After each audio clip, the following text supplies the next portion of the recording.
तमाम तस्वीरें आप देख रही हैं, उन तस्वीरों को लेकर आपका व्यू क्या कहता है?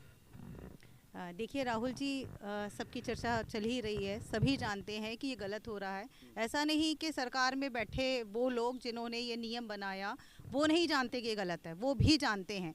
लेकिन क्या करें, राजनीति में वोटों की ही राजनीति है, उन्हें तो वोट चाहिए, ये इनके इन प्रकार उनकी सत्ता होनी चाहिए।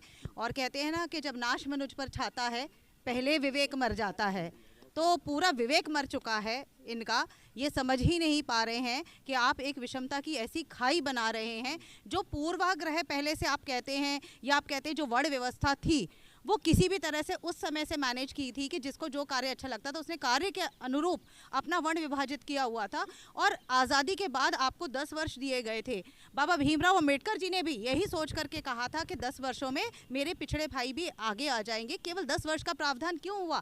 आपने उसी संविधान से खिलवाड़ करके आप उस आरक्षण को बढ़ाते गए और आप खाई इसलिए बढ़ाते गए ताकि आप लोग सत्ता में बने रहें।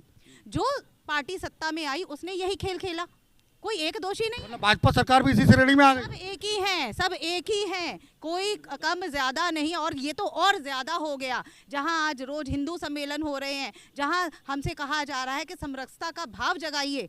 ठीक है, आप केवल हिंदू हैं, जाति में मत बटिए, वहां लाके आप ऐसा एक बीच में से बिल डाल देते हैं कि हम तो यूं ही छिन्न भिन्न हो गए। हम सबको एक कर रहे थे, हम खुद बातें करें। आप जानते हैं कि मैं वक्ता के रूप में भी हमेशा हर प्लेटफॉर्म से ये कहती हूँ कि हम सब भाई हैं, भाई बहन हैं, हमें एक साथ त्यौहार मनाने चाहिए, एक साथ समरसता का भाव जगाना चाहिए। अब ये बताइए कि ये भाव कैसे जगेगा जब आपके इस बिल के बाद हमारे ही बच्चों का शोषण वो लोग भी कर पाएंगे जो कहीं पे भी कुंठा रखते हैं। भाई किसी के साथ अन्याय हो रहा है तो इसका अर्थ ये नहीं है कि आप एक और अन्याय के ऊपर अन्याय करेंगे। हाँ, ये तरीका नहीं होता है। आप पिछड़ों को आगे लेके आइए, ना कि जो आगे वाले उन्हें पीछे धकेल दीजिए।